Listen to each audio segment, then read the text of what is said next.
Hello everybody, कैसे हैं आप सभी। स्वागत है आपका अपने यूट्यूब चैनल पर जिसका नाम है डिफेंस गुरुजी। आगे बढ़ने से पहले मैं चाहता हूं आप चैनल को शेयर करें, सब्सक्राइब करें और अंत में अगर आपको वीडियो पसंद आए तो उसे ज़रूर लाइक करें। ठीक है, आप हमारे टेलीग्राम चैनल को भी ज्वाइन कर लीजिए ताकि आपको जो डे टू डे की अपडेट्स है वो मिलती रहे। और जितने भी मॉडल टेस्ट पेपर हम उस पर डालते हैं, क्विजेस डालते हैं, जो भी हम पीडीएफ मटेरियल उसमें डालते हैं, उसका आप पूरा भरपूर फायदा उठा सकें। ठीक है, अनअकैडमी को ज़रूर ज्वाइन करें ताकि आपको उससे और मतलब जो पढ़ाई है उसका फ़ायदा पूरा का पूरा मिले। ठीक है, उसमें आप जो भी सेक्शन, जिस सेक्शन में आप पढ़ाई करना चाहते हैं, चाहे वो डिफेंस से रिलेटेड हो, चाहे वो एसएससी से रिलेटेड हो, चाहे वो आपके स्टाफ्स मतलब आपके किसी पर्सनल स्टेट से रिलेटेड हो एग्ज़ाम, तो उसको भी ज़रूर ज्वाइन करें।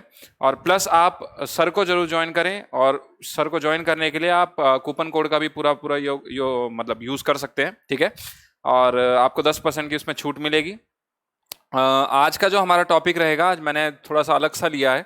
आज ना तो हम इडियम फ्रेजेस करेंगे, ना हम लोग वन वर्ड सब्स्टिट्यूशन करेंगे। काफ़ी बच्चे तो ऐसे कह रहे थे कि वन वर्ड कब तक चलेंगे। डोंट वरी अबाउट दैट, आपका एग्जाम आ रहा है इसलिए वन वर्ड को इतना लंबा लेके चलना पड़ रहा है, क्योंकि वन वर्ड अगर आपको आ जाएंगे तो आपके 4-5 क्वेश्चंस पक्के हो जाएंगे। ठीक है, कुछ हमारे इजी कंसेप्ट होते हैं जिन पे कम से कम हमारा हाथ बना रहना चाहिए। तो और मैं थकने वाला नहीं हूँ। एक बच्चे ने कमेंट कर रखा था कि सर थक जाएंगे, जब तक सर थकने वाले नहीं हैं। सर को तो चाहे 24 घंटे खड़ा करवा के आप कितना भी वन वर्ड सब्स्टिट्यूशन या और भी सब्जेक्ट से आपके वो करवा लीजिए। ठीक है, सर थकने वाले नहीं हैं। ठीक है बेटा, चलिए आज हम जिस पे चर्चा करेंगे दैट इज क्लॉज टेस्ट। क्या है ये? Cloze test. इस पे चर्चा करने से पहले मैं चाहता हूं इसके बारे में हम 2-3 बात कर लें। इसके बारे में हम 2-3 क्या कर लें, बात कर लें। क्या कर लें? क्लॉज टेस्ट क्या है, इसको हैंडल कैसे करना है, क्लॉज टेस्ट क्या है, इसको हैंडल कैसे करना है, क्लॉज टेस्ट में क्या पूछा जाता है, उसका आंसर हमें कैसे देना है। ठीक है, क्लॉज टेस्ट क्या है? देखिए, बेसिकली बेसिकली अगर आप मुझसे पूछेंगे तो इसमें आपको एक पैराग्राफ दिया गया होता है। क्या दिया गया होता है? इसमें आपको एक पैराग्राफ दिया गया होता है। ठीक है, और उस पैराग्राफ में कुछ ब्लैंक्स होते हैं। क्या होते हैं? ब्लैंक्स होते हैं। क्या होते हैं? ब्लैंक्स होते हैं। You have to fill up those blanks. Okay, ये सबको पता है तो नॉर्मल सी बात है। इसमें अलग क्या है वो देखते हैं। अलग ये होता है, इसमें ग्रामेटिकल से ज्यादा, इसमें ग्रामर से ज्यादा आपसे पूछा जाता है वोकैब। क्या पूछा जाता है? ग्रामर से ज्यादा इसमें पूछा जाता है क्या? वोकैब पूछा जाता है। कहने का क्या मतलब है? अगर ग्रामर आएगी तो कहां आएगी? ग्रामर आएगी तो कहां आएगी? आपके फिल इन द ब्लैंक्स में आ जाएगी। ग्रामर आएगी तो कहां आएगी? आपके फिल इन द ब्लैंक्स में आ जाएगी, है ना। तो यहां आपका ग्रामर टेस्ट हो जाएगा। लेकिन जब आप वोकैब की बात करेंगे तो वोकैब देखिए आप कितना महत्वपूर्ण है और इसको सॉल्व कैसे करना है वो भी हम लोग इस पर धीरे धीरे चर्चा करेंगे। ठीक है, तो यहां पर क्या है, ग्रामर आपका नहीं पूछा जाएगा ज्यादा। ग्रामर के आएंगे, ऐसा नहीं है कि ग्रामर नहीं आएगी, ग्रामर आएगी, डेफिनेटली आएगी। इन, ऑन, विद, ऐसी चीजें जरूर पूछी जाएंगी, लेकिन यहां वोकैब को ज्यादा मेन माना जाता है। सपोज करो if there are 10 question in any cloze test, out of 10 there will be 7 question of vocab and 3 question of grammar. ऐसा कुछ रेशियो इनका बनता है। ठीक है, तो आपको पता चलेगा ग्रामर की जो रेशियो है वो यहां पर कम हो जाती है। अब इसको अटेंड कैसे करना है मैंने आपको ऑलरेडी बता दिया था। You should be well versed with the newspapers. You should be well versed with the newspapers.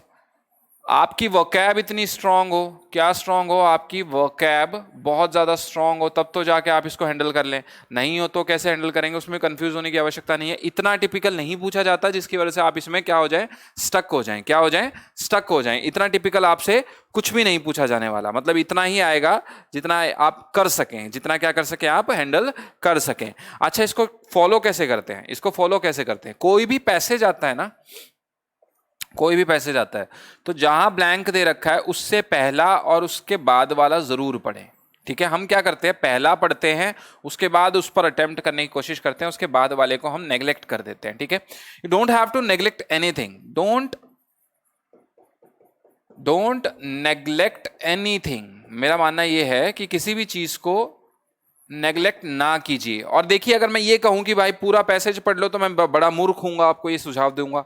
क्यों? क्योंकि भाई सीधी सी बात है, you will be getting almost all 100 questions and 120 minutes. इतना टाइम आपके पास नहीं होगा कि आप पूरा का पूरा पैसेज पहले पढ़ें, उसके बाद आप fill in the blanks attempt करें। लेकिन हाँ, एफकैट की अगर हम बात करते हैं तो एफकैट का पेपर इतना टिपिकल नहीं आता, पेपर आता है थोड़ा सा इजी। तो इजी पेपर में आपके पास इतना सफिशिएंट टाइम होता है कि आप क्लॉज टेस्ट को पूरा का पूरा समय दे सकें, ठीक है। आप और पोर्शंस को पहले हैंडल कर लीजिए, इंग्लिश के जितने भी और क्वेश्चंस हैं उनको पहले पूरा कीजिए, उसके बाद आप क्लॉज टेस्ट पे आ जाओ, ठीक है। क्लॉज टेस्ट को फिलअप करने के लिए पहले आप उसको पूरा पढ़ लीजिए, आपको सेंस पता चल जाएगी। जिस आदमी को उस क्लॉज टेस्ट की सेंस पता चल गई वो इजीली वो कैब को पिकअप कर लेगा, उसे वर्ड्स अपने आप पता चल जाएंगे, ठीक है। वर्ड्स अपने आप उसे पता चल जाएंगे। सिर्फ उसे क्या करना है, उसे पूरा का पूरा एक बार पढ़ना है, उसके मीनिंग को अंडरस्टैंड करना है। एक बार में समझ आ रहा है तो बहुत बढ़िया, दूसरी बार में तो बल्ले बल्ले हो जाएगी आपकी, ठीक है। दूसरी बार में आपको पूरा पैसेज ही समझ में आ जाएगा, फिर आप क्विकली उसे भरते हुए चलेंगे। बाय चांस इसका टाइम नहीं है तो आप उस सेंटेंस को जो ब्लैंक से पहले वाला उसको पढ़िए, ब्लैंक के बाद वाले सेंटेंस को पढ़िए, और दोनों को पढ़ने के बाद जो बीच में जो ब्लैंक है उसका आप अज्यूम कर सकते हैं कि ये आंसर उसका हो सकता है, ठीक है। जो आउट ऑफ 4 ऑप्शंस हैं, 1 2 3 4, आपको 4 ऑप्शंस दिए गए होंगे, उन 4 ऑप्शंस में से वो ऑप्शन पिकअप करना जो मोस्ट सुटेबल हो। क्या हो? मोस्ट सुटेबल हो। यानी आप क्या कर सकते हैं, अब ये मोस्ट सुटेबल आपको कैसे पता चलेगा कि कौन सा है मोस्ट सुटेबल? तो आप क्या करेंगे, एक एक वर्ड को वहां पुट करके देखना, एक एक वर्ड को वहां पुट करके देखना। अगर आपको कोई वर्ड ऐसा है जिसका आंसर तुरंत आपको मिल रहा है, उसको तो पहले ही फिलअप कर दो, उसको तो पहले ही फिलअप कर दो। लेकिन जो आपको नहीं समझ में आ रहा उसमें एक एक वर्ड को फिलअप करके देखिए और उसके सेंस को निकालने की आशा कीजिए कि सेंस क्या निकल के आता है। अगर आपका सेंस आ रहा है perfect, then you are getting the right answer. If you are not getting the sense, then you will be getting the wrong answer, ठीक है। ये क्लॉज टेस्ट आपका सबसे आसान होता है, लेकिन हम इसे सबसे ज्यादा मुश्किल मानते हैं। अब क्लॉज टेस्ट का फायदा क्या है, यहाँ पर ऑलमोस्ट ऑल 4 to 5 क्वेश्चन होंगे, या 6 भी हो सकते हैं, 7 भी हो सकते हैं, 8 भी हो सकते हैं, ठीक है। तो यार मान लो अगर आप 4 भी 5 भी लगाते हो मिनिमम, या 4 लगाते हो मिनिमम, तो 4 दिए 12 हो गए, 12 नंबर आपके क्लॉज टेस्ट से बनते हैं, ठीक है। तो किसी भी ऐसी चीज को ना छोड़िए जो ज्यादा मार्क्स को पकड़ती हो या जो ज्यादा मार्क्स होल्ड करती हो, ठीक है। तो क्लॉज टेस्ट को अटेम्प्ट करने के तरीके आपको मैंने बता दिए हैं, आप इसको पढ़िए एक बिल्कुल कॉम्प्रिहेंशन पैसेज की तरह, और फिर इस पर अपनी उंगली फिराइए। चलिए हमारा जो पहला क्लॉज टेस्ट है हम उस पर वर्कआउट करते हैं। पहले देखिए, अब तो हमारा कोई टेस्ट है नहीं, तो अभी हमारे पास पूरा समय है, तो अब हम क्या करेंगे, पहले इसको पढ़कर देखते हैं इसमें क्या निकल के आता है, हम उसे पढ़ते हैं, ठीक है। Saina Nehwal's bronze medal win dash Saturday at the London Olympics may be seen as a lucky dash after her Chinese opponent dash hurt dash dot but dash China's father Dr. Harveer Singh, it is God's gift. She was dash on Friday after losing the semi-final. It was God's dash that she won a medal. This is very satisfying for everyone. I was very dash about Saina winning a bronze. The Prime Minister dash the Indian shuttler for winning the medal. Simple सा है, कुछ नहीं है। साइना नेहवाल जो थी वो पहले हार गई थी अनफॉर्चुनेटली, लेकिन उसके बाद साइना नेहवाल ने उस मेडल को, किसी ना किसी मेडल को जीत लिया, ठीक है। और जो साइना नेहवाल थी जो मेडल जीती, तो उस पर प्राइम मिनिस्टर के रिएक्शंस को बताया गया है, या ये बताया गया है कि उसके फादर जो थे उन्होंने क्या रिएक्शन दिया, उनके फादर साहब जो थे या उनके कोच साहब जो थे, फादर साहब, साइनास फादर, यहाँ फादर दिया गया ना, तो उनके जो साइनास के फादर थे उन्होंने क्या रिएक्शन उस बात पे दिया, क्या दिया उस बात पर, क्या रिएक्शन दिया। तो ये सारी चीजें आपको इसमें पैसेज में बताई गई है। आपको ये पैसेज पढ़ते ही समझ में आ गया होगा कि इस पैसेज में क्या कहा गया है ना, आ गया होगा, डैम श्योर हूं मैं इस बात को लेके।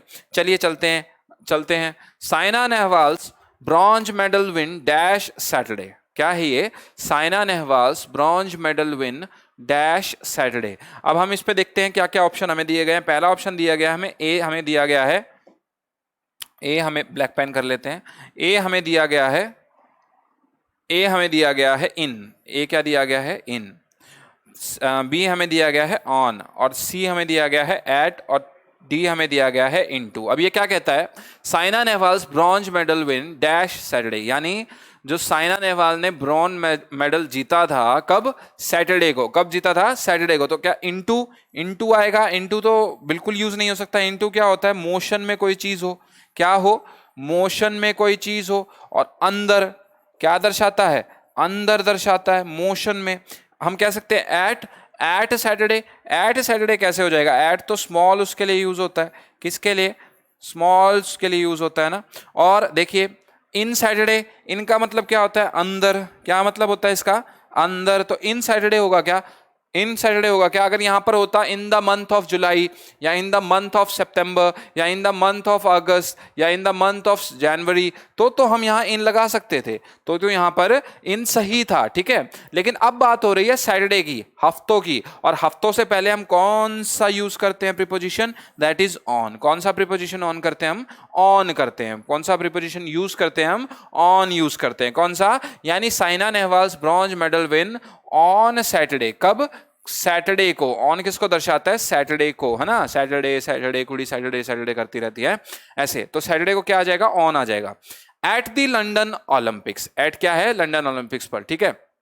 मे be seen as a lucky dash after her Chinese opponent, may be seen, यहां तक पढ़ेंगे हम डॉट तक, may be seen as a lucky dash after her Chinese opponent dash hurt, यानी कुछ ऐसा हुआ होगा कि इसकी चाइनीज जो ओपोनेंट थी वो क्या हो गई, हर्ट हो गई। हर्ट का मतलब होता है चोट लगना, ठीक है। तो ये क्या कहता है, Saturday at the London Olympics may be seen as a lucky dash after her. अब ये क्या था उसके लिए, लकी क्या थी, लकी सक्सीड थी। लकी सक्सीड थी यार, सक्सीड कैसे आ जाएगा, लकी सक्सेस, लकी सक्सेस होता तो हम थोड़ा बहुत कंसिडर कर सकते थे, लेकिन lucky succeed, succeed past tense कैसे आ जाएगी, नहीं आएगी ना। तो विक्ट्री, लकी विक्ट्री थी, हम इसको कंसिडर कर सकते हैं, इसको कंसिडर हम कर सकते हैं, लकी विक्ट्री को हम कंसिडर कर सकते हैं। Lucky win of, lucky win of, win of का तो कोई मतलब ही नहीं बनता। विन ऑफ क्या, आगे क्या, ये तो पूरा ही नहीं है। विन ऑफ समथिंग, यानी विन ऑफ के बाद कुछ आना चाहिए। Winning, it was a lucky winning for her, इसको कंसिडर किया जा सकता है क्या, it was a lucky winning, consider करेंगे हम इसको, नहीं कर सकते इसको, ये उसके लिए विनिंग थोड़ी ना थी। It was lucky victory for her, क्या थी वो, लकी जीत, हम क्या बोलते हैं, जीत, क्या बोलते हैं इसको, देखते हैं हम।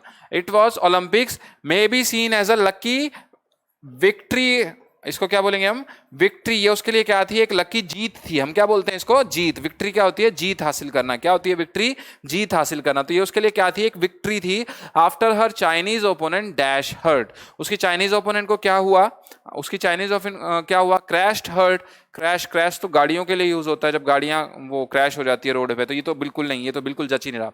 रिटायर्ड हम यहां पर कर सकते हैं, हम यहाँ पर रिटायर्ड को कंसिडर कर सकते हैं, देखते हैं इसको। इल फेटेड, इल फेटेड, इल फेटेड का मतलब होता है बुरी किस्मत, बुरी किस्मत। तो क्या उसकी बुरी किस्मत हर्ट हो गई थी क्या, उसकी जो किस्मत थी वो हर्ट हो गई थी क्या, आप ये कहना चाहते हैं कि उसकी किस्मत जो थी वो हर्ट हो गई थी, बिल्कुल नहीं, बिल्कुल नहीं। या हम ये कह सकते हैं इंजोर हर्ट, जब हर्ट का मतलब खुद का ही इंजोर है, जब इंजोर का मतलब हर्ट और हर्ट का मतलब इंजोर है, तो इंजोर वहां लगाने से आपको क्या बेनिफिट मिल रहा है। तो देखिए ऑप्शन क्या बचता है आपके पास, रिटायर्ड, क्या बचता है, रिटायर। रिटायर हर्ट का मतलब क्या होता है, उसने बीच में ही गेम को छोड़ दिया, वो हर्ट हो गई, इंजोर हो गई, और इंजोर होने की वजह से उसने बीच में ही गेम को छोड़ दिया। उसने क्या कर दिया, बीच में ही गेम को छोड़ दिया। आ गया समझ में, चलिए नेक्स्ट में चलते हैं हम लोग। तो यहां क्या आ गया, रिटायर्ड हर्ट, यहां क्या आया, रिटायर्ड हर्ट, ठीक है। चलिए नेक्स्ट पे चलते हैं। But dash Saina's father doctor Harvir Singh, it is God's gift. अब यहां कुछ कहा गया है कि अगर हम उनके साइनाज के जो फादर थे, फादर साहब जो थे उनके, डॉक्टर हरवीर सिंह, उनके मुताबिक देखें तो यही आ रहा है इसका सेंस निकल के। चलिए देखते हैं क्या option. On the way, on the way तो मतलब होता है कि मैं अभी रास्ते में हूं, तो ये कहना चाहता है कि उसके जो पापा जो रास्ते में थे उनके मुताबिक, ऐसा कहना चाहता है, नहीं बिल्कुल नहीं यार, ये तो कोई सेंस ही नहीं निकल रही। अकॉर्डिंग टू, बिल्कुल इसको हम कंसिडर कर सकते हैं। अकॉर्डिंग टू का क्या मतलब होता है, उनके अनुसार, उनके अनुसार, है ना, उनके according to me the paper exam date is very near so you should study very hard, है ना, तो तुम्हें बहुत मेहनत करनी चाहिए, वो शुड वर्क हार्ड, है ना। तो फ्रॉम, फ्रॉम, फ्रॉम कैसे हो जाएगा, फ्रॉम हर फादर, फ्रॉम का मतलब होता है उनके, उनके अंदर से निकल के आना, किसके अंदर से, उनके अंदर से निकल के आना, है ना। या instead of, instead of, instead of तो यहाँ बिल्कुल ही सुटेबल नहीं है। इंस्टेड ऑफ का मतलब होता है इसके अलावा, है ना। तो क्या है, but instead of Saina's father, instead of Saina's father doctor Harvir Singh, यानी ये डॉक्टर हरवीर सिंह कोई और है, साइना का फादर कोई और है। But according to is perfect here, यहाँ क्या है perfect, according to, but according to Saina's father, यानी साइना के पापा के अनुसार, डॉक्टर जो कि क्या है, doctor Harvir Singh, it is God's gift. Saina के फादर क्या बोलते हैं कि ये तो भगवान का दिया हुआ उपहार है। She was dash on Friday after losing the semifinal. अब ये क्या कह रहा है, she was dash on Friday after losing the semifinal. देखते हैं, शी वॉज चीयरफुल, अरे भाई हारने के बाद कोई चीयरफुल कैसे हो सकता है, हारने के बाद कोई चीयरफुल कैसे हो सकता है। शी वॉज डिसअपॉइंटेड, बिल्कुल उदास, डिसअपॉइंटेड का मतलब क्या होता है, उदास, अपनी परफॉर्मेंस से सेटिस्फाई ना होना। तो हम इसको क्या कर सकते हैं, कंसिडर कर सकते हैं कि नहीं कर सकते हैं, कंसिडर कर सकते हैं ना। चलिए जॉयस देखते हैं हम, जॉयस, जॉयस का मतलब क्या होता है, खुशनुमा, कैसा मतलब होता है इसका, खुशनुमा। तो भाई हार के बाद सेम ये उसका सिनोनिम हो गया, उसका सिनोनिम हो गया। या appointed, she was appointed, she was appointed, उसको क्या कोई नौकरी मिल गई? नहीं, वो हारी, उसकी वजह से उसको कोई नौकरी मिल गई कि अब चलो भाई गेम में तो मैं हारी गई हूं, तो अब कोई नौकरी कर लेती हूँ। है, नौकरी तो हम जैसे लोग करते हैं भाई। शी वॉज डिसअपॉइंटेड, तो क्या था? शी वॉज डिसअपॉइंटेड, वो बहुत ज्यादा निराश थी अपनी परफॉर्मेंस से, या हम कह सकते हैं वो उसने सेमीफाइनल हार गई थी, इसकी वजह से वो फ्राइडे को क्या थी? बहुत ज्यादा निराश थी। तो यहां पर क्या हो जाएगा? डिसअपॉइंटेड बिल्कुल अप्रोप्रिएट है। अगला देखते हैं, it was God's dash that she won a medal. ये कहता है ये गॉड का कुछ था जिसकी वजह से वो क्या जीती? मेडल जीती। तो देखिए क्या है, it was God's notion. Notion का क्या मतलब होता है? बिलीफ। क्या मतलब होता है इसका? बिलीफ, आपका अपना मानना क्या है? तो भगवान का मानना ये था, यानी आपके जो लिंक है वो भगवान से डायरेक्ट है, और आपने भगवान का इंटरव्यू लिया और भगवान से पूछा कि भाई आपका मानना क्या? भगवान ने कहा मेरा मानना ये है कि ये होना चाहिए था। तो क्या पॉसिबल है? बिल्कुल नहीं, ये तो बिल्कुल भी पॉसिबल नहीं है। तो इट वॉज गॉड्स नेचर, ये भगवान का नेचर ही था जिसकी वजह से ये हुआ, ऐसा कह सकते हैं कि हम? बिल्कुल नहीं यार, ये नेचर तो अलग चीज हो गई ना। इट वॉज गॉड्स विश, ये भगवान की इच्छा थी। किसकी इच्छा थी? ये हम कंसिडर कर सकते हैं, क्योंकि देखिए इच्छा तो किसी की भी हो सकती है, नहीं, इच्छा तो किसी की भी हो सकती है। तो किसकी इच्छा थी? यहाँ भगवान की इच्छा थी। इट वॉज गॉड्स प्रेयर, आप भगवान खुद से प्रेयर कर रहे हैं कि हे विष्णुदेव, विष्णु भगवान खुद से प्रे कर रहे हैं कि हे विष्णुदेव कृपया करके इस लड़की को जितवा दिया जाए। तो ये भी क्या हो गया आपका? गलत हो गया। तो बचता क्या है आपका? विश। तो यहां पर क्या होगा? इट वॉज गॉड्स विश, ये भगवान की खुद की इच्छा थी कि वो मेडल जीते, यानी वो मेडल नहीं जीत पाती अगर वो ओपोनेंट क्या होती? हर्ट नहीं होती। लेकिन अनफॉर्चुनेटली, मतलब फॉर्चुनेटली वो हर्ट हो गई, और अच्छी बात ये हुई कि वो मेडल जीत गई, है ना। तो ये बिल्कुल अप्रोप्रिएट हो जाएगा। This is very satisfying for everyone, ये सबके लिए बहुत सेटिस्फाइंग था। I was very dash about Saina winning a bronze, मैं बिल्कुल वो था कि भाई मतलब मैं ऐसा कुछ था, यहां पर कुछ आना चाहिए कि मैं ऐसा कुछ था कि साइना जो है वो क्या जीतेगी? ब्रॉन्ज मेडल जरूर जीतेगी, है ना। The prime minister dash the Indian shuttler for winning the medal. अब इसमें पहले देखते हैं हम, I was very dash about Saina winning a bronze medal. I was very optimistic, I was very optimistic. Optimistic का क्या मतलब होता है? Positive approach. कैसी अप्रोच? पॉजिटिव अप्रोच, यानी आप अपनी सोच में कैसे हैं? पॉजिटिव है। या आई वॉज वेरी नॉर्मल, मैं बहुत नॉर्मल था, मुझे ज्यादा ये नहीं था कि वो जीतेगी या नहीं जीतेगी, मैं तो ऐसे ही सोच रहा था यार जीत जाए तो ठीक है, नहीं जीते तो चलो ठीक है, हमारे पास पैसों की कमी थोड़ी ना है। या पेसिमिस्ट, पेसिमिस्ट का क्या मतलब होता है? Very negative, very negative, very negative, या वो उसके पापा नेगेटिव थे, यार नहीं जीतनी चाहिए मेरी बेटी, क्या नहीं होनी चाहिए? जीतनी नहीं चाहिए। या इमोशनल थे उसके फादर, क्या थे? इमोशनल थे कि उसके पापा बहुत इमोशनल थे कि हे राम मेरी बेटी ब्रॉन्ज मेडल जीत गई, ऐसा ऐसा बिल्कुल नहीं। तो इमोशनल भी यहाँ कट हो गया। तो यहाँ क्या है? वो बहुत ज्यादा क्या थे? पॉजिटिव थे। कैसे थे वो? पॉजिटिव थे, यानी optimistic is the real answer over here. तो ऑप्टिमिस्टिक जो है वो यहाँ पर रियल आंसर हो जाएगा। क्या है ये? This is very satisfying for everyone, I was very optimistic about, यानी मैं श्योर था कि मेरी बेटी क्या जीतेगी? ब्रॉन्ज मेडल जीतेगी। क्या जीतेगी? मेरी बेटी ब्रॉन्ज मेडल जीतेगी। तो तब prime minister dash the Indian shuttler for winning the medal. Prime minister ने जो था वो क्या किया उनके साथ? प्राइम मिनिस्टर ने डिक्टेट किया उनको, डिक्टेट किया कि तुमने बहुत अच्छा जीता है, उसको कुछ लिखवाया कि लिखो भाई अभी पर्चा लिखो, तुमने जीता है कि आए Saina Nehwal won the medal है, ऐसा कुछ नहीं, बिल्कुल नहीं। प्रे किया उन्होंने कि हाँ भाई साइना नेहवाल मैं तुम्हें मतलब प्रे किया है, तुम जीत गई हो, हैं? नहीं, बिल्कुल नहीं। विशेस किया, उसको बहुत विश किया कि भाई तुम जीत गई हो, हैं? विश किया उसको? नहीं, बिल्कुल नहीं। तो यहाँ क्या है? Congratulated is the right answer, congratulated is the right answer. उन्होंने उसे कॉन्ग्रेचुलेशन दिया कि वाह बहुत बढ़िया साइना नेहवाल जो तुम इस कंपटीशन को जीत गई हो। देखो द प्राइम मिनिस्टर कॉन्ग्रेचुलेटेड, क्या आएगा यहाँ पर? कॉन्ग्रेचुलेटेड। क्या आएगा? Congratulated the Indian shuttler for winning the medal. Prime minister ने क्या किया? उन्हें कॉन्ग्रेचुलेट किया, क्या जीतने के लिए? मेडल जीतने के लिए। तो मैं आशा करता हूं आपको ये समझ में आया। चलिए नेक्स्ट पे चलते हैं हम लोग, नेक्स्ट पे चलते हैं हम लोग। अगला क्या कहता है देखिए, robots are more dash in a daily life then ever before. जो रोबोट्स हैं वो पहले की तुलना में आज कुछ हो गए हैं, यानी यहाँ पर डैश है ना तो कुछ हो गए हैं।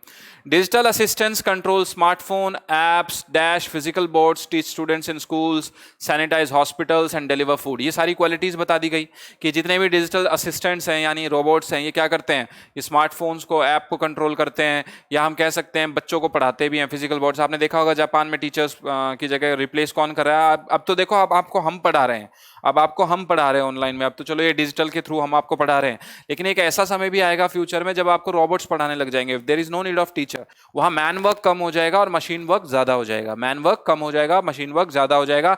ऐसा करके एक 9th में चैप्टर भी था, 9th क्लास में आपने कभी चैप्टर पढ़ा होगा, तो एक रोबोट से रिलेटेड एक चैप्टर भी था जहां पर सारी चीजें क्या थी, मशीनी थी। कैसी थी सारी चीजें, मशीनी थी। तो ये क्या कहता है, digital assistants control smartphone apps, physical bots teach students in school, यानी पढ़ाते हैं, सैनिटाइज हॉस्पिटल्स को सैनिटाइज भी करते हैं, जैसे कोरोना काल में सैनिटाइजेशन चल रहा है वैसे ही, एंड डिलीवर फूड, और जो भूख के लिए जो खाना होता है वो भी यही डिलीवर करते हैं। कौन डिलीवर करते हैं, यही डिलीवर करते हैं। आपने देखा होगा ना आजकल तो कोरोना काल में सबसे ज्यादा रोबोट्स का यूज किया जा रहा है, एक अपने इंडिया में भी बन चुका है बना, वो आपके लिए करंट अफेयर्स है, देख लेना कहां पर बना है। Scientist have long been studying human robot interaction to learn how these machines can influence individuals behaviours. अब साइंटिस्ट क्या कर रहे हैं, इनके ऊपर डे टू डे स्टडी कर रहे हैं और ये जानने की कोशिश कर रहे हैं कि ह्यूमन और रोबोट के बीच का जो इंटरेक्शन है वो कैसा है, और वो उससे जानना चाहते हैं कि किसी भी इंडिविजुअल के, यानी किसी भी पर्सन के बिहेवियर को कैसे इनफेक्ट, मतलब कैसे भी ये अफेक्ट करते हैं, क्या करते हैं, अफेक्ट करते हैं। Such as dash how well someone completes a task और responds to a robotic request. वो ये भी जानना चाहते हैं कि कैसे कोई रोबोटिक रिक्वेस्ट को पूरा कर पाएगा या किस तरह से हम उसके ऊपर डील कर पाएंगे, ठीक है। But new research shows the presence and actions of robots also dash the way humans relate to other humans. लेकिन कुछ नई रिसर्च से पता चला है कि रोबोट्स भी बिल्कुल वैसा ही बिहेव करते हैं रोबोट्स के साथ जैसा कोई ह्यूमन करता है, किसके साथ, ह्यूमन के साथ करता है। यानी कुछ सिमिलैरिटी दोनों के बीच में है, जैसा रोबोट रोबोट के साथ रहता है वैसा ही ह्यूमन ह्यूमन के साथ रहता है, ठीक है। तो दोनों एक, मतलब हम कहेंगे पैरेलल तो हैं, because these are machines and we are human being, है ना। Are we really human being? No, we are not human being. Human being की जो डेफिनेशन है that is very different, okay. So इसके बारे में हम बाद में बात करेंगे, we are not getting the moral lectures here. Human being और रोबोट की अगर हम बात करते हैं, those are two different things. Robots are made up of machines and we are made up of मिट्टी, सैंड, ओके। तो अब ये क्या है, अब हम तो मरते हैं, robots can not die, they even uses battery. ये जो मैंने माइक लगा रखा है तो 2 दिन में पता नहीं कितनी बैटरी पी जाता है, ठीक है। तो बैटरी, ये लोग किस पे चलते हैं, बैटरी पे चलते हैं। तो अब यहां से क्या पता चल रहा है, यहां से हमें आइडिया मिल रहा है, यहां से हमें क्या मिल रहा है, एक आइडिया मिल रहा है कि बात किसकी चल रही है, रोबोट्स की चल रही है। साइंटिस्ट जो है उनके ऊपर रिसर्च कर रहे हैं और रोबोट्स के जो यूजेस हैं, उनके जो वर्क्स हैं उनके ऊपर, और जो ह्यूमन क्वालिटीज और जो रोबोटिक क्वालिटीज हैं उन दोनों के बीच में कंपैरिजंस, उनके बीच में सिमिलैरिटीज क्या क्या है क्या नहीं है, ठीक है। तो इसके बारे में हमें पता चल गया। अब आते हैं हम लोग क्वेश्चंस पे, चलिए। पहला क्वेश्चन है, पहले ब्लैंक में प्रिविलेंट आएगा, अंडरमाइंड आएगा, एग्जैगरेटेड आएगा या डेप्रिशिएटेड आएगा। देखिए ध्यान से, इसमें क्या है, robots are more dash in daily life then ever before, यानी वो जो है हमारी लाइफ में बहुत ज्यादा इन्वॉल्व हो गए हैं। तो प्रिविलेंट हो गए हैं, अंडरमाइंड हो चुके हैं, एग्जैगरेटेड हो चुके हैं, डेप्रिशिएटेड हो चुके हैं। तो प्रिविलेंट यहां पर सही आंसर है, देखते हैं। बिल्कुल, प्रिविलेंट यहां पर क्या है, प्रिविलेंट का मतलब होता है फैलना। क्या होता है इसका मतलब, फैलना। क्या होता है इसका मतलब, फैलना, यानी टू स्प्रेड। क्या होता है, टू स्प्रेड, है ना। तो रोबोट्स आज के टाइम में क्या हो गए, रोबोट्स का जो कंसेप्ट है वो बहुत ज्यादा एक्सपैंड हो गया, वो जो बहुत ज्यादा फैल गया है। क्या हो गया है, फैल गया है, प्रिविलेंट हो गया। हर कंट्री चाहती है कि उसके पास क्या हो, कोई ना कोई रोबोट हो जिससे वो अपना क्या काम करवा सके, उससे मशीनी काम करवा सके, वो भी वेरी इजिली और वेरी मतलब वो बोलते हैं सस्ते में, वेरी चीपली, है ना। तो prevalent is apt here as it means wide spread in a particular area और एट अ पर्टिकुलर टाइम, यानी एक किसी समय पर, पर्टिकुलर समय पर या पर्टिकुलर जगह पर किसी भी चीज का फैल जाना। क्या हो जाना, फैल जाना। और सबसे पहले जापान का हम एग्जांपल ले सकते हैं। जापान टोटली जो डिपेंड है वो किसके ऊपर डिपेंड होता है, देखिए मैन वर्क तो है ही है, मैन जो ह्यूमन फोर्स है वो तो है ही है, वहां मैन वर्क तो वहां है ही है, लेकिन आजकल किसने जगह ले ली, रोबोट्स ने ले ली। किसने ले ली, रोबोट्स ने। हम कहते हैं ना कि भाई आज अगर हम 20 सेंचुरी में, तो ऑलरेडी जापान कौन सी सेंचुरी में है, ऑलरेडी जापान 2050 सेंचुरी में है। किसमें है, 2050 में, यानी वो हमसे 30 साल ऑलरेडी आगे चल रहा है, वो हमसे 30 साल ऑलरेडी आगे चल रहा है। एग्जैगरेटेड का क्या मतलब होता है, खींचना, एग्जैगरेट करना, बना हम अपनी बातों को बना भाई मैं ये भी कर सकता हूं, मैं वो भी कर सकता हूं, मैं फेंक सकता हूं, मैं अभी भी फेंक रहा हूं, लंबी लंबी फेंक सकता हूं ना, वैसे एग्जैगरेटेड का मतलब होता है रिगार्डेड और रिप्रेजेंटेड एज लार्जर, बेटर और वर्स देन इन रियलिटी। भाई रियलिटी में तो क्या है, रियलिटी तो ये है कि भाई मैं ये भी नहीं कर सकता, वो भी नहीं कर सकता, लेकिन फेंक रहा हूं कि मैं ये भी कर सकता हूं, मैं वो भी कर सकता हूं, मैं सब कुछ कर सकता हूं। अंडरमाइंड का क्या मतलब होता है? लेसन द इफेक्टिवनेस, पावर और एबिलिटी ऑफ स्पेशली, ग्रेजुअली और इंसिडियसली। ये क्या मतलब होता है कि किसी भी चीज की इफेक्टिवनेस को, यानी उसके कार्य क्षमता को घटा देना, या किसी की शक्ति को घटा देना। या इंसिडियसली का क्या मतलब होता है? Gradually, continuously. कैसा? कंटिन्यूसली। कैसा? कंटिन्यूसली उसके पावर को छीनते जाना, उसको गिराते जाना। और डेप्रिशिएटेड का क्या मतलब होता है? Diminish in value over a period of time, यानी धीरे धीरे धीरे धीरे धीरे धीरे धीरे धीरे कम हो जाएगी। लॉ, जैसे मैं लैंप का एग्जांपल दूं, लैंप में तेल डाला आपने, केरोसिन, बत्ती जल रही है, धीरे धीरे धीरे धीरे क्या होगा? तेल खत्म होता जाएगा और जो बत्ती है वो बुझती चली जाएगी और एंड में जाकर बिल्कुल बुझ जाएगी। और वैसे ही मोमबत्ती का एग्जांपल है ना, तो यहाँ पर आपका डेप्रिशिएटेड। और आंसर क्या हो जाएगा यहाँ पर? प्रिवलेंट। क्या हो जाएगा आंसर यहाँ पर? प्रिवलेंट। तो यहाँ क्या था? Robots are more prevalent in daily life, यानी आज के तौर पर अगर देखेंगे तो रोबोट जो है वो बहुत ज्यादा हमारी लाइफ में अंदर तक वार कर चुके हैं, यानी अंदर तक वही बैठे हुए हैं। ठीक है, चलिए नेक्स्ट पे चलते हैं हम लोग। हाँ, मैंने यहां पर ये कर दिया है, प्रिवलेंट आपका पहला आंसर था। चलिए नेक्स्ट पे चलते हैं।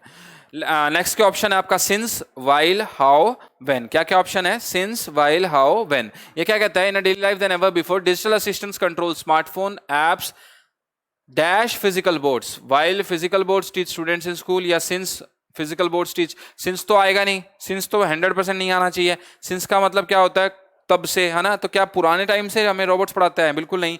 How physical boards teach students in school, मेरे को ये भी सही लग रहा है, ये भी सही लग रहा है। देखते हैं। Sanitise hospitals, when physical boards teach, ये तो बिल्कुल गलत हो गया, यानी सिंस और व्हेन गलत हो गया। तो आपका क्या बनता है यहाँ पर answer? While physical board teach students in school, या हाउ। हाउ क्या बनेगा इसका? बिल्कुल हाउ, ये बन जाएगा, व्हेन, वाइल बन जाएगा। इसका क्या आंसर बन जाएगा? वाइल। वाइल का क्या मतलब होता है? जब तक, है ना? तो इसका क्या मतलब होता है? Is apt here as it stands for meanwhile, यानी अब हमें कौन पढ़ा रहा है? कौन पढ़ा रहा है? वाइल का मतलब क्या है कि अब स्कूलों में कौन जगह ले चुका है? टीचर की जगह रोबोट ले चुका है। और सिंस का क्यों नहीं आएगा? सिंस तो होता है डिनोट टाइम करने के लिए, ना? टाइम बताता है। क्या बताता है? टाइम बताता है। और when is also use to refer a time, और व्हेन भी क्या बताता है आपको? समय बताता है ना? क्या बताता है? व्हेन समय बताता है। तो बच गया क्या? While. While is appropriate here. चलिए नेक्स्ट पे चलते हैं हम लोग। तो यहां पर क्या आ गया था आपका? प्रिवलेंट, और यहां आ गया था आपका वाइल। अब ये सही बना कि नहीं बना? Digital assistance control smartphone apps, while physical boards teach students in schools. अब ये क्या है? Digital assistant control. अब इसको हिंदी में बोल के देखिए। जो डिजिटल असिस्टेंट्स हैं वो तो कंट्रोल करते हैं स्मार्टफोन के ऐप्स को, लेकिन जो फिजिकल बोर्ड्स हैं वो क्या करते हैं? स्कूलों में पढ़ाते भी हैं। और वहां पर दूसरी तरफ हम कह रहे हैं, दूसरी तरफ जो फिजिकल बोर्ड्स हैं वो स्कूलों में पढ़ाते भी हैं। तो बिल्कुल सही है, वाइल वहां पर बिल्कुल सही है। अगला नेक्स्ट देखते हैं हम लोग। आल्टरिंग, क्लियरिंग, बिफूलिंग या हॉल्टिंग, क्या है ये ऑप्शन यहाँ पर? कहाँ है? Scientist have long been studying human robot interaction to learn how these machines can influence individuals behaviour such as dash how well, यानी such as altering how well, या क्लियरिंग हाउ वेल, या befooling how well, या halting how well someone completes a task और responds to a robotic request. तो यहां पर ए यहां पर सही है, अल्टरिंग आपका सही है। अल्टरिंग का क्या मतलब होता है? Cut down. अल्टरिंग का क्या मतलब होता है? Cut down. या हम कह सकते हैं अल्टरिंग का मतलब होता है टू चेंज समथिंग। अल्टरिंग का मतलब होता है to change something like this there is a paper and you just applied a scissor over here, you will divide it into half, you will divide it into half. You have a scale, just put it down and put it very hardly, break it, it will divide into half portions, two half portions, and the half a portion, that the half portion is the altering process, that is called altering process. altering का मतलब होता है to change। तो यहाँ पर क्या है देखते हैं। altering is apt here as it means change in character और composition, आपके composition में change आना है, character में change आना। befooling का मतलब होता है to fool somebody, befooling का मतलब होता है किसी को बेवकूफ बनाना। halting का मतलब होता है slow या रोकना, ठीक है। और hesitate का मतलब क्या होता है? शर्माना, hesitate होना कि भाई मैं ये कर पाऊंगा या नहीं कर पाऊंगा, ठीक है। तो यहाँ क्या हो जाएगा? altering आ जाएगा। अब चौथे का देख लीजिए, इफेक्ट, टच, सेंस या अफेक्ट। इफेक्ट और अफेक्ट कंफ्यूज हो सकते हैं। Presence and action of robots also dash the way humans relate to other humans। तो क्या? but new research shows the presence and actions of robots also, यहाँ क्या आ गया? altering आ गया। अगले में देखते हैं, presence and actions of robots how also affect the way human relate to other human, या affects the way। तो यहाँ पर क्या आना चाहिए? यहाँ क्या आना चाहिए? अफेक्ट आना चाहिए ना, डी आना चाहिए। Affect is apt here, is affect is usually a verb. Affect क्या है? एक वर्ब है and it means to impact और टू चेंज। अफेक्ट का क्या मतलब होता है? किसी पर इंपैक्ट डालना। इंपैक्ट का मतलब क्या होता है? प्रभाव डालना। क्या डालना? किसी के ऊपर प्रभाव डालना, अपनी छाप छोड़ना। क्या छोड़ना? अपनी छाप छोड़ना, किसी के ऊपर क्या छोड़ना, अपनी छाप छोड़ना। और इफेक्ट क्या होता है, इफेक्ट यूजुअली एक नाउन है, अफेक्ट वर्ब है, इफेक्ट क्या है, नाउन है। और इफेक्ट का मतलब होता है किसी भी चीज से रिजल्ट, कि क्या इफेक्ट हुआ। The effect of medicine was that he was fit and fine, कि मेडिसिन का ये इफेक्ट हुआ कि अब वो ठीक है। किसी के ऊपर क्या होना, चेंज आना, क्या आना, रिजल्ट ऑफ अ चेंज। क्या होता है effect, result of a change, कि जो चेंज आया उसका प्रभाव उसके ऊपर क्या रहा, उसका प्रभाव उसके ऊपर क्या रहा। ठीक है, तो ये आपको समझ में यहाँ पर आ गया होगा। तो ये थे हमारे 2 क्लॉज टेस्ट। मैं आशा करता हूँ आपको ये क्लॉज टेस्ट बहुत अच्छे लगे होंगे। अगले लेक्चर में भी हम लोग एक क्लॉज टेस्ट लाने की कोशिश करेंगे। क्लॉज टेस्ट हमने प्रैक्टिस नहीं की है ज़्यादा, इसके ऊपर प्रैक्टिस करने की बहुत ज़्यादा ज़रूरत है। अगर हम 6-7 भी कर लेंगे या 10 भी कर लेंगे आपके एग्जाम से पहले, तो that will be more sufficient. ठीक है, वो बहुत ज़्यादा सफिशिएंट हो जाएगा आप लोगों के लिए। तो आपको समझ में आ गया होगा। अब अगली वीडियो का इंतजार कीजिएगा। अगली वीडियो में इनडायरेक्ट डायरेक्ट स्पीच भी शुरू करने वाला हूँ। तब तक के लिए जय हिंद,